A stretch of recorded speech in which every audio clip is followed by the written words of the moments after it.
इस वीडियो के माध्यम से हम प्रारंभिक समाजवाद, मार्क्सवादी समाजवाद और विकासवादी समाजवाद को समझने की कोशिश करेंगे। तो आइए शुरू करते हैं।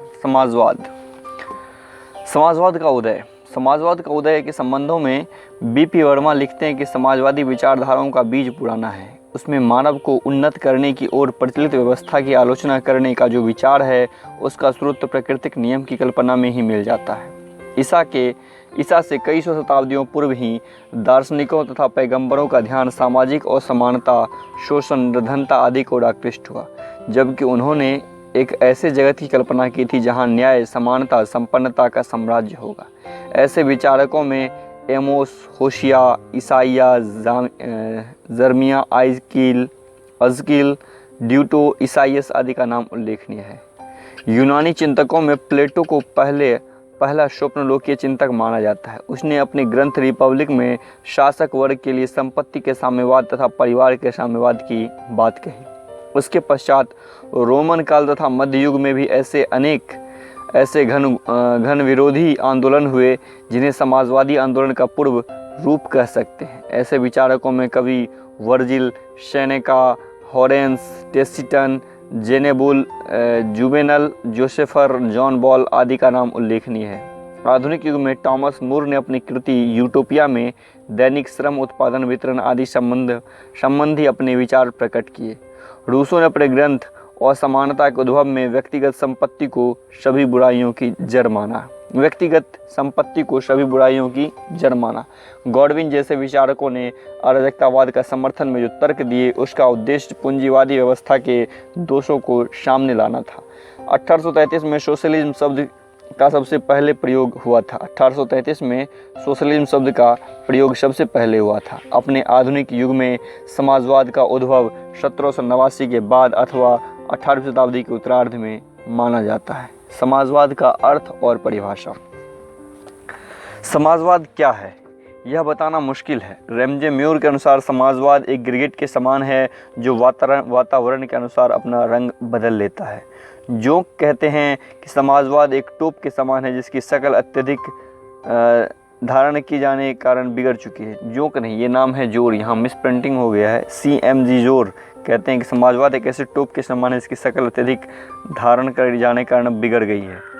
समाजवाद व्यक्तिवाद के विरुद्ध एक प्रतिक्रिया है। यह एक विचारधारा ही नहीं बल्कि प्रगतिशील आंदोलन है, एक आदर्श, एक दर्शन, एक धैर्य, एक जीवन की प्रणाली है। अतः इसकी एक निश्चित परिभाषा देना कठिन है।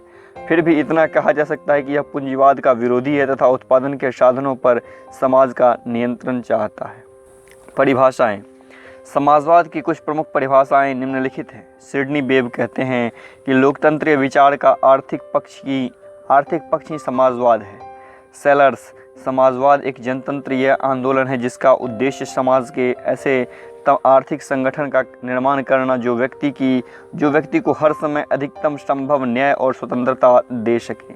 रसल कहते हैं कि हम समाजवाद के सारांश के अधिकतम निकट पहुंचेंगे यदि हम इसके भूमि और संपत्ति के सामूहिक स्वामित्व का अर्थ है। जॉर्ज बर्नार्ड शॉ कहते हैं कि समाजवाद आय की समानता के अतिरिक्त कुछ भी नहीं है। इमाइल कहते हैं कि समाजवाद का अभिप्राय श्रमिकों के ऐसे संगठन से है जिसका उद्देश्य पूंजीवादी संपत्ति को सामाजिक संपत्ति में परिवर्तित करने के लिए राजनीतिक शक्ति प्राप्त करना। कोकर कहते हैं कि समाजवादियों के विविध संप्रदायों में परस्पर एक दूसरे से कार्यक्रम में बड़ा मतभेद है, किंतु वे अपनी कुछ सैद्धांतिक मान्यताओं और अपने सामान्य लक्ष्य से भी सहमत हैं। सभी विचारक संपत्ति के व्यक्तिगत स्वामित्व पर कुछ वास्तविक प्रतिबंध लगाकर संपत्ति के आर्थिक अवसरों को अधिक संतोषप्रद वितरण चाहते हैं। प्रारंभिक समाजवाद का आशय मार्क्स के पूर्व समाजवादी चिंतन से है। इसे स्वप्नलोकीय समाजवाद भी कहते हैं। इसे स्वप्नलोकीय समाजवाद इसलिए कहते हैं क्योंकि मार्क्स के पूर्व के विचारकों ने समाज की विसंगतियों की ओर संकेत करते हुए भावी समाज निर्माण की महत्वाकांक्षी योजनाएं प्रस्तुत किए बिना इस बात का विचार किए कि इसे व्यवहार में किस प्रकार प्राप्त किया जाएगा। प्रारंभिक समाजवाद की मुख्य विशेषताएं निम्नलिखित हैं। पहला, सभी मनुष्य समान हैं। दूसरा, प्रारंभिक समाजवादी विचारकों ने एक काल्पनिक समाज के रूपरेखा प्रस्तुत की जो शोषण विहीन होगी और जिसमें सबको अपने क्रम का मूल्य प्राप्त होगा। तीसरा, इन्होंने समाज की दुर्दशा के लिए व्यक्तिगत संपत्ति को दोषी ठहराया। चौथा, प्रारंभिक समाजवादी सामाजिक व्यवस्था में परिवर्तन लाने के लिए क्रांतिकारी साधनों की बात नहीं करते। पांचवा, प्रारंभिक समाजवाद वैज्ञानिक होने के अपेक्षा नैतिक अधिक था। प्रारंभिक समाजवाद के विचारकों में प्लेटो के अतिरिक्त Thomas More, Saint Simon, Charles Fourier, Robert Owen, सिमोंडा वोदा का नाम उल्लेखनीय है। टॉमस मूर ने अपनी कृति यूटोपिया में जिस राज्य की परिकल्पना की वह एक पूर्ण साम्यवादी है। उसने समाज की विकृतियों के लिए व्यक्तिगत संपत्ति को उदारवादी माना। सेंट साइमन ने अपनी कृति न्यू क्रिश्चियनिटी में निजी संपत्ति के उन्मूलन का समर्थन नहीं किया, बल्कि उसे शांति स्थापना के उद्देश्य से यूरोपीय पार्लियामेंट की स्थापना का प्रस्ताव रखा। विभिन्न वर्गों के मध्य वर्ग भेद करने वाला पहला व्यक्ति था। उसके अनुसार सरकार में प्रतिनिधित्व का आधार आर्थिक हित और व्यवसायी होना चाहिए। साइमन के विचारों ने फ्रांसीसी समाजवाद को बड़ा प्रभावित किया, किंतु सामाजिक तथा आर्थिक तत्वों का वैज्ञानिक विश्लेषण न कर सकने के कारण उसके विचारों को भी काल्पनिक कहा गया। सेंट साइमन के समकालीन चार्ल्स फोरियर ने समाज की विसंगतियों के उन्मूलन हेतु विकेंद्रीकरण का प्रस्ताव रखा और पूरे समाज को छोटे छोटे समुदायों, जिन्हें वह फेलांग कहता है, में विभाजित करने को कहा। फेलांग में 3 प्रकार के लोग होंगे: श्रमजीवी, उद्योगपति और प्रवीण श्रमिक। प्रत्येक परिवार को एक निश्चित वेतन मिलेगा और अवशेष धन उपरोक्त 3 वर्गों में निश्चित अनुपात में विभाजित कर दिया जाएगा। आंग्ल विचारक रॉबर्ट ओवन ने समानता और न्याय पर आधारित समाज की परिकल्पना प्रस्तुत की। उसने छोटे छोटे समुदायों की स्थापना का प्रस्ताव रखा। पेशे से उद्योगपति होते हुए भी वह निजी संपत्ति का विरोधी था। प्रोदा के अनुसार सभी प्रकार की संपत्ति चोरी है। आलोचना। अब इसकी आलोचना। मार्क्स के पूर्व इन प्रभावित समाजवादियों का सबसे बड़ा दोष यह था कि इसमें से किसी ने भी सामाजिक विकास के तथ्यों का विश्लेषण करने का प्रयत्न नहीं किया। ये केवल अपनी समकालीन सामाजिक आर्थिक बुराइयों से प्रभावित हुए और उन्हें दूर करने के लिए काल्पनिक आदर्श राज्य का चित्रण कर डाला। प्रारंभिक समाजवाद का कोई वैज्ञानिक आधार न था। यही कारण है कि इन्होंने इतिहास का वैज्ञानिक ढंग से अध्ययन कर कोई निष्कर्ष निकालने का प्रयत्न नहीं किया, न ही समाज की बुराइयों के मूल स्रोत का ही विश्लेषण किया। इसी कारण इन समाजवादियों की कल्पनाएं व्यवहारिक न होकर स्वप्नलोकीय बन गई। प्रारंभिक समाजवाद आर्थिक होने की अपेक्षा नैतिक और आदर्शवादी अधिक था। प्रारंभिक समाजवाद के महत्व में इतना ही कहा जा सकता है कि इन्होंने समाज की अन्यायपूर्ण व्यवस्थाओं पर नियंत्रण प्रकाश डालकर मार्क्स के कार्य को सरल किया। अतः कहा जा सकता है कि वैज्ञानिक समाज जिसका जन्मदाता कार्ल मार्क्स माना जाता है, उसके लिए प्रारंभिक समाजवाद ने पृष्ठभूमि तैयार की थी। यही होता है प्रारंभिक समाजवाद खत्म। अब मार्क्सवादी समाजवाद। कार्ल मार्क्स को वैज्ञानिक समाजवाद का जनक माना जाता है। उसके विचारों में मार्क्सवादी समाजवाद अथवा वैज्ञानिक समाजवाद भी कहते हैं। मार्क्सवाद क्या है? इस प्रश्न के उत्तर में कहा जा सकता है कि मार्क्सवाद राजनीति का वह सिद्धांत है जिसने मानव समाज की समस्याओं को इतिहास के माध्यम से समझने का प्रयत्न किया तथा इतिहास को परस्पर विरोधी शक्तियों और वर्गों के संघर्षों की प्रक्रिया के रूप में देखा। मार्क्सवाद के उदय 19वीं शताब्दी के मध्य में हुआ, जब चिरसम्मत उदारवाद अपने चरमोत्कर्ष पर था और पूंजीवाद पूरी तरह स्थापित हो चुका था। उदारवाद ने मानव कल्याण और मानव स्वतंत्रता की जो आशा बनाई थी, उसे पूंजीवाद ने धूल में मिला दिया। मार्क्स ने मानव इतिहास का विश्लेषण करके इस समस्या को समझने और सुलझाने का प्रयास किया और इसी से मार्क्सवाद का आरंभ हुआ। मार्क्स का दर्शन व्यवहारिक था। उसने स्वयं लिखा, दार्शनिक लोगों ने अब तक विश्व की व्याख्या करने का प्रयास किया, परंतु महत्वपूर्ण बातें तो विश्व को बदलना है। उसने साम्यवादी घोषणा पत्र में क्रांति के लिए मजदूरों का आह्वान करते हुए कहा कि विश्व के मजदूरों एक हो जाओ। लॉस्की के शब्दों में मार्क्स ने समाजवाद को व्यवस्थित रूप में पाया और इसे एक निश्चित आंदोलन बना दिया। लॉस्की के शब्दों में मार्क्स ने समाजवाद को एक अव्यवस्थित रूप में पाया और इसे एक निश्चित आंदोलन बना दिया। मार्क्सवाद को हम 2 भागों में बांट सकते हैं, चिरसम्मत मार्क्सवाद और समकालीन मार्क्सवाद। अब चिरसम्मत मार्क्सवाद क्या है? मार्क्स ने मनुष्य की गतिविधियों के उत्पादन को सबसे महत्वपूर्ण माना है। मनुष्य द्वारा सम्मिलित रूप से उत्पादन किए जाने के कारण ही समाज अस्तित्व में आता है। अतः समाज मूलतः मनुष्य की भौतिक आवश्यकताओं की पूर्ति के प्रयास का परिणाम है। मार्क्सवाद की जो मान्यता स्वयं मार्क्स और एंगल्स के विचारों में आधारित है, उन्हें चिरसम्मत मार्क्सवाद कहा जाता है। इसमें इन विचारों को नहीं सम्मिलित किया गया कि तरुण मार्क्स को आर्थिक और दार्शनिक पांडुलिपियों में व्यक्त किए गए। चिरसम्मत मार्क्सवाद के 3 मूल सिद्धांत हैं। पहला, यह मार्क्सवाद का दार्शनिक आधार है। दूसरा, वर्ग संघर्ष का सिद्धांत। और तीसरा, मूल्य का सिद्धांत। इसी से जुड़े 2 अन्य सिद्धांत भी हैं, क्रांति का सिद्धांत और वर्गहीन राज्य समाज की स्थापना में एक दूसरे के आपस में निकटता के साथ जुड़े हैं। इतिहास के भौतिकवादी तथा अर्थशास्त्री व्याख्या।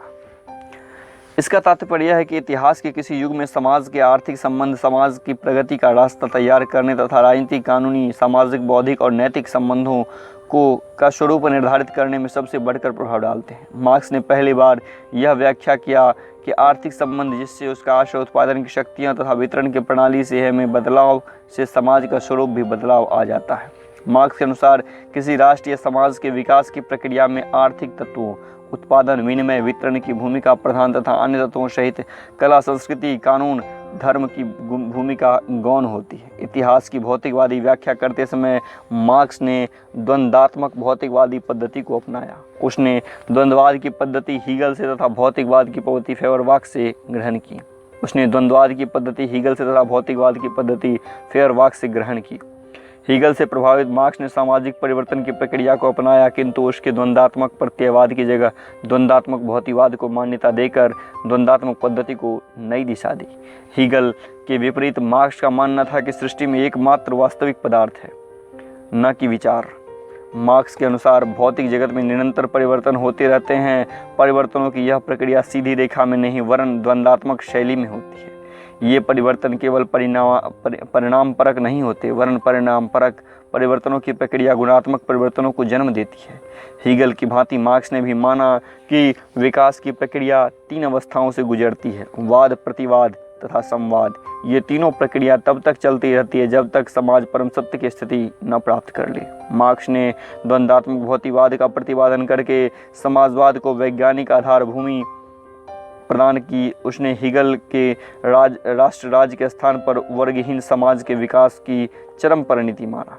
हीगल और मार्क्स दोनों यह मानते हैं कि प्रत्येक सामाजिक अवस्था जो पूर्णत्व से पिछड़ी हुई या अस्थिर है तथा आध्यात्मिक तत्व की प्रेरणा की अधूरी अभिव्यक्ति होती है। अतः इतिहास की प्रत्येक अवस्था में अपने अधूरी अभिव्यक्ति होती है।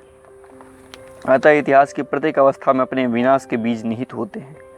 मार्क्स का कहना है कि मैंने हीगल के दर्शन को सिर के बल खड़ा पाया, मैंने उसे पैरों के बल खड़ा कर दिया। मार्क्स का मानना है कि मनुष्य का अस्तित्व चेतना पर आश्रित नहीं है, बल्कि इसके विपरीत उसका सामाजिक अस्तित्व उसकी चेतना का निर्धारण करता है। सामाजिक परिवर्तन की प्रक्रिया की व्याख्या करते हुए मार्क्स कहता है कि पक्ष से प्रतिपक्ष का विकास क्रमशः धीरे धीरे किंतु संक्षेप का आविर्भाव आकस्मिक हो जाता है। सामंतवाद पूंजीवाद में तथा पूंजीवाद समाजवाद में बदल जाता है। मार्क्स ने इन आकस्मिक परिवर्तन की संकल्पना क्रांति के रूप में की। उसने क्रांति को सामाजिक परिवर्तन का अनिवार्य माध्यम माना। आर्थिक तत्वों को आधार बनाकर उसने मानव इतिहास की जो व्याख्या की उसे ही इतिहास की भौतिकवादी व्याख्या कहते हैं। मार्क्स ने मानव इतिहास की 6 अवस्थाएं बताई। आदिम साम्यवादी अवस्था। पहला, मानव समाज पहले चरण को वह आदिम साम्यवादी युग कहता है। इस युग में कोई उत्पादनकारी गतिविधि नहीं थी, अतएव व्यक्ति, संपत्ति तथा वर्ग नहीं थे। दूसरा, दास अवस्था। कृषि के ज्ञान से उत्पादनकारी गतिविधियों में शुरुआत हुई तथा दास युग का जन्म हुआ। व्यक्तिगत संपत्ति का जन्म हुआ, समाज में वर्गों में बट गया, कृषक और दास। तीसरा, सामंती अवस्था। तीसरा युग सामंती युग था। इसमें एक ओर सामंत और बड़े कृषक वर्ग में, दूसरी ओर छोटे कृषक और अर्ध कृषक दास थे। चौथा, पूंजीवादी अवस्था। मशीनों के आविष्कार ने उत्पादन प्रणाली में परिवर्तन ला दिया, अतः अब समाज के 2 वर्ग हो गए, पूंजीपति और सर्वहारा। पांचवा था सर्वहारा और अधिनायक तंत्र। और छठा, साम्यवादी अवस्था। एक बार फिर से देखते हैं। पहला है 6 अवस्थाओं में पहला आदिम साम्यवादी अवस्था, इसके बाद दास अवस्था, फिर सामंती अवस्था, फिर पूंजीवादी अवस्था, फिर सर्वहारा व अधिनायक तंत्र की अवस्था और फिर साम्यवादी अवस्था। मार्क्स के अनुसार इसमें से प्रथम 4 अवस्थाओं में समाज गुजर चुका है, शेष 2 अवस्थाएं अभी बाकियां हैं।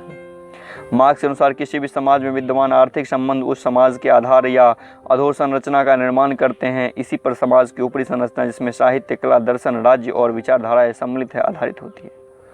अगला है वर्ग संघर्ष का सिद्धांत।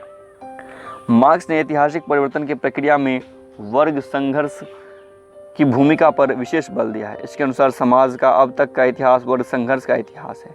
इतिहास साक्षी है कि सत्ता सदैव प्रभुत्वशाली वर्ग के हाथ में ही रही है, जिसने दूसरे वर्ग को पराधीन बनाकर उस पर अत्याचार किए हैं। अतः राज्य उत्पीड़न का एकमात्र साधन मात्र है। मार्क्स के अनुसार यह वर्ग संघर्ष तब तक जारी रहेगा जब तक कि मजदूर समाज की बागडोर नहीं संभाल लेते तथा उत्पादन के प्रमुख साधनों पर सामाजिक स्वामित्व स्थापित नहीं हो जाता। आधुनिक युग को मार्क्स ने वर्ग संघर्ष का चरमोत्कर्ष माना। अपने वर्ग संघर्ष की अवधारणा के आधार पर उसने पूंजीवाद के अंत करने के लिए श्रमिकों को क्रांति के लिए ललकारा। इस क्रांति के बाद शोषक वर्ग का अस्तित्व ही मिट जाएगा तथा वर्गहीन समाज की स्थापना होगी। अतः वर्गों के न होने से राज्य धीरे धीरे लुप्त हो जाएगा। मार्क्स के अनुसार क्रांति के उपरांत वर्गहीन राज्य से ही समाज की स्थापना होगी।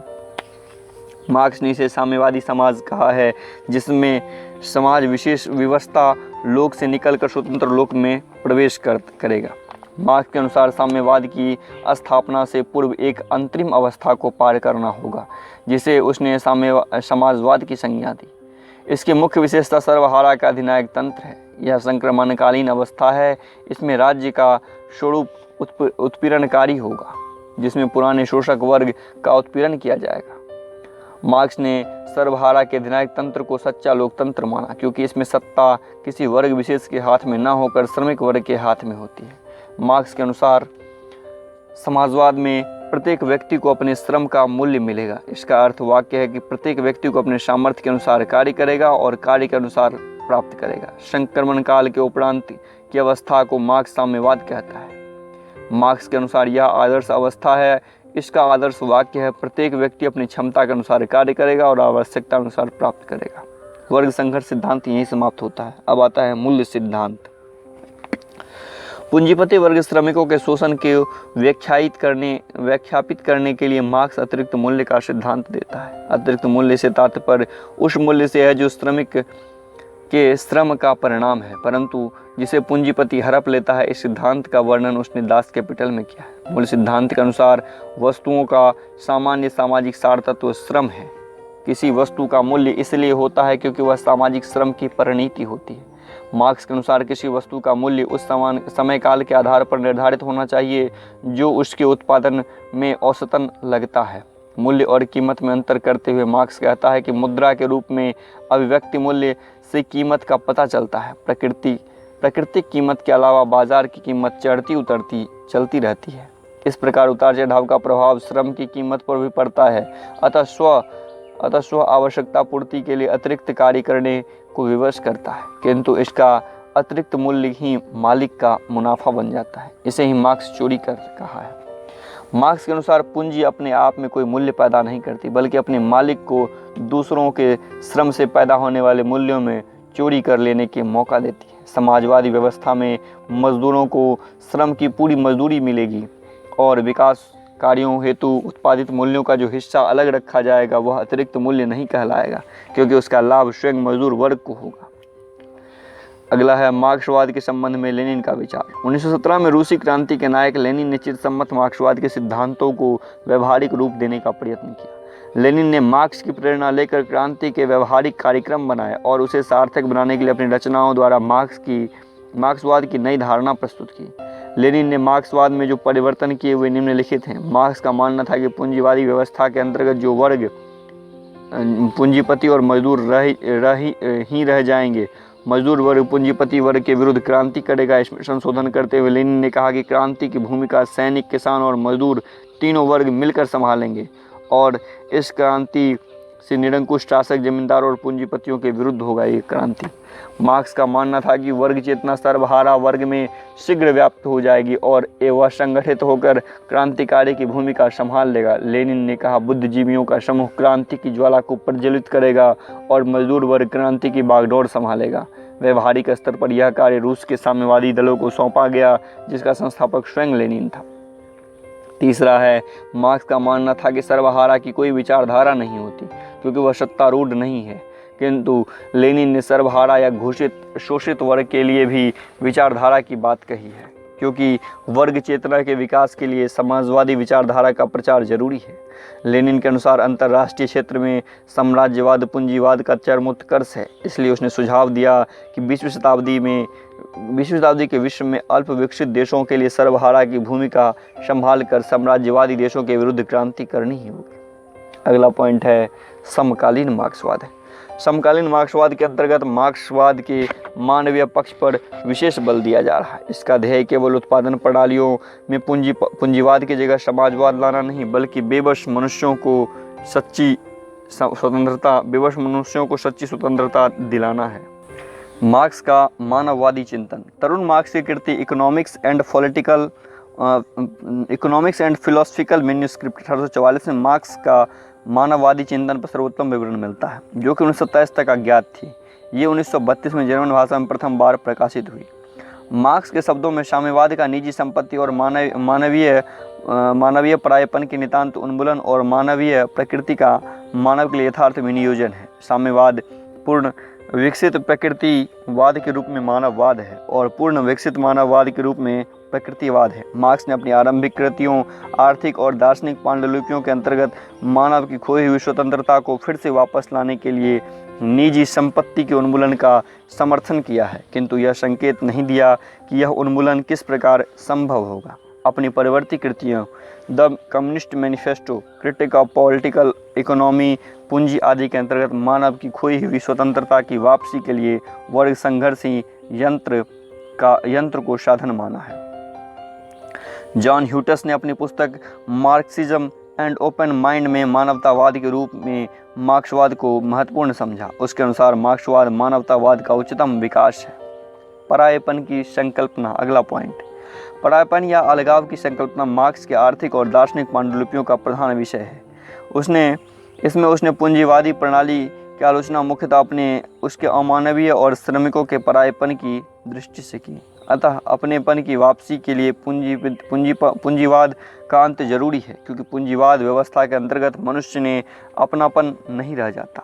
वह अपनी प्रकृति से, अपने समाज से, यहाँ तक कि अपने आप से पराया हो जाता है। हंगरी के जॉन ल्यूकाच ने पूंजीवादी समाज में अलगाववाद और जड़ वस्तुकरण के लिए लेखमाला लिखी। ल्यूकाच ने परायपन का मार्क्सवादी सिद्धांत अपनी प्रेरणा की और सूझबूझ से विकसित किया था, परंतु 1844 में मैन्यूस्क्रिप्ट के प्रकाशित होने के बाद यह अत्यधिक महत्वपूर्ण हो गई तथा परायपन का सिद्धांत समकालीन मार्क्सवादी चिंतन का महत्वपूर्ण अंग बन गया। अधिरचना की विश्लेषण। अगला पॉइंट है, परायपन के सिद्धांत के सूत्रपात से पहले चिरसम्मत मार्क्सवादी सिद्धांत में सामाजिक परिवर्तन के दो स्तर माने जाते थे, आधार और अधिरचना।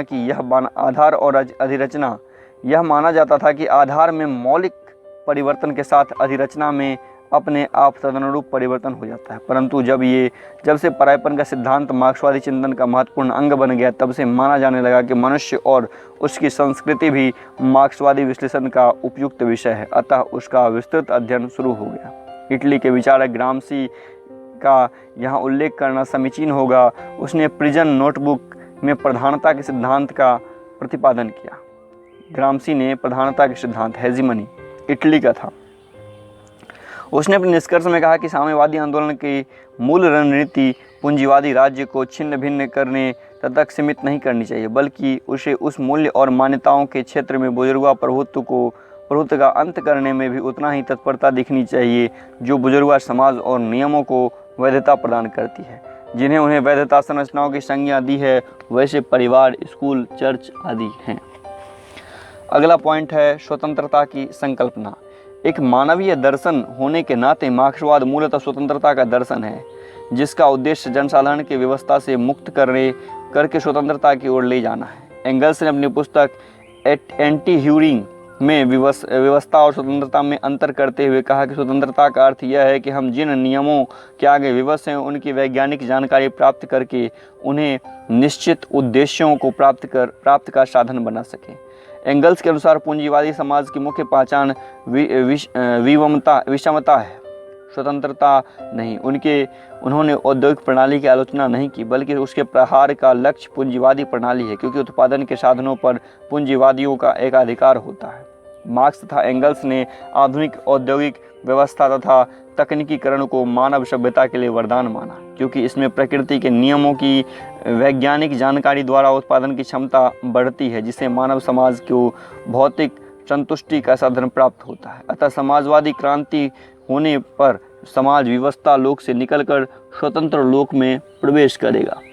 आधुनिक मार्क्सवाद के एक प्रमुख संप्रदाय फ्रैंकफर्ट स्कूल के प्रवर्तक ने इस विषय पर एक नया दृष्टिकोण प्रस्तुत किया है। इस संप्रदाय के मुख्य प्रवर्तक जर्मन मार्क्सवादी थियोडोर एडॉर्नो, मैक्स हॉकहाइमर, हेबरमास और हर्बर्ट मार्क्यूज हैं। एक बार फिर से फ्रैंकफर्ट स्कूलों के प्रवर्तक ने इस दृष्टिकोण पर अपना दृष्टिकोण प्रस्तुत किया है। इस संप्रदाय में मुख्य प्रवर्तक जर्मन मार्क्सवादी थियोडोर एडॉर्नो, मैक्स हॉकहाइमर, हाबरमास और हर्बर्ट मार्क्यूज हैं। फ्रैंकफर्ट स्कूल के समर्थक पूंजीवादी व्यवस्था के साथ तकनीकी तंत्र का भी अंत चाहते हैं, ताकि मनुष्य को प्रकृति की स्वतंत्रता मिल सके। मार्क्सवाद की आलोचनात्मक मूल्यांकन। मार्क्सवाद की कड़ी आलोचना विभिन्न लेखकों द्वारा दार्शनिकों ने की है। इसमें पूंजीवादी वर्ग के लेखक कार्ल पॉपर, बर्नस्टीन, काउत्स्की जैसे समाज प्रजातांत्रिक तथा संशोधनवादी किन्स जैसे अर्थशास्त्री प्रमुख हैं। कार्ल पॉपर, बर्नस्टीन और काउत्स्की। कार्ल पॉपर ने अपनी पुस्तक open society and it's enemies में मार्क्सवाद को मुक्त समाज का दुश्मन ठहराया, जो व्यक्ति की स्वतंत्रता को नष्ट कर देता है और उसके व्यक्तित्व के विकास में बाधक है। मार्क्स ने केवल भौतिकवादी तत्वों को महत्व दिया, जबकि इतिहास के विकास में आध्यात्मिक तत्वों को भी महत्व है। इसके द्वारा की गई इतिहास की आर्थिक एक पक्षीय है। समाज के केवल दो ही वर्ग नहीं होते, बल्कि अनेक वर्ग होते हैं तथा मध्यम वर्ग समाज का महत्वपूर्ण भूमिका निभाता है। मार्क्स के वर्ग संघर्ष का सिद्धांत दोषपूर्ण है, क्योंकि समाज में विभिन्न वर्ग एक दूसरे के पूरक हैं तथा वे आपसी तालमेल से कार्य करते हैं। राज्य के स्वरूप संबंध में मार्क्स की धारणा गलत है, क्योंकि राज्य न तो केवल पूंजीपतियों की संस्था और न ही हिंसा पर आधारित है, बल्कि उसका आधार सहमति तथा लक्ष्य जन कल्याण है। राज्य एक वर्गीय संगठन न होकर एक नैतिक संस्था है, अतः राज्य के विलीनीकरण की धारणा काल्पनिक है। मार्क्स के वितरण के सिद्धांत अव्यवहारिक हैं। इसके अलावा मार्क्सवाद की आलोचना का मुख्य आधार यह है कि वह क्रांति का संदेश देकर हिंसा को बढ़ावा देता है तथा सर्वहारा के अधिनायक तंत्र को लक्ष्य रखकर अधिनायकवादी प्रवृत्ति को बढ़ावा दिया है। इसी कारण कुछ पश्चिमी देशों विशेषकर फ्रांस, इटली, स्पेन आदि में मार्क्सवाद के नए युग यूरो साम्यवाद का विकास हुआ है। यूरो साम्यवादी मार्क्सवाद के लक्ष्यों को उदार लोकतंत्र संस्थाओं के माध्यम से सिद्ध करना चाहते हैं। इसकी आलोचना में चिरसम्मत मार्क्सवादियों का तर्क है कि यूरो साम्यवाद मार्क्सवाद का सच्चा प्रतिनिधित्व नहीं करता, बल्कि उसे विकृत कर मार्क्सवादी आंदोलन को भीतर से कमजोर करने की साजिश है। मार्क्सवाद के समर्थक तर्क देते हैं कि क्रांति और अधिनायक तंत्र सच्चे साम्यवाद की स्थापना के साध्य नहीं। यद्यपि विचारकों ने मार्क्सवाद की आलोचना की, परंतु फिर भी संसार पर जितना प्रभाव मार्क्स के विचारों का पड़ा, उतना किसी दूसरे विचारक का नहीं। मार्क्स के विचारों ने विश्व बुद्धिजीवी वर्ग को प्रभावित किया। सिंडिकेलिज्म, समष्टिवाद तथा राजकीय समाजवाद, गिल्ड समाजवाद, अराजकतावाद आदि सिद्धांत मार्क्सवादी विचारधारा को ही विभिन्न रूप हैं। फेबियन वादियों ने संशोधनवादियों और प्रजातांत्रिक समाजवादियों पर भी मार्क्सवाद का स्पष्ट प्रभाव दिखाई देता है। संक्षेप में मार्क्सवाद एक प्रगतिवादी दर्शन है तथा इसका स्वरूप अंतर्राष्ट्रीय है, जिसका मुख्य उद्देश्य यह है कि सामाजिक अन्याय की जड़ें समाज व्यवस्था के अंतर्गत ढूंढनी चाहिए और वही उसका प्रतिकार भी करना चाहिए। वीडियो काफ़ी बड़ा हो जाएगा, इसलिए इस वीडियो में यहीं रखते हैं। अगले वीडियो में हम पढ़ेंगे विकासवादी समाजवाद। धन्यवाद।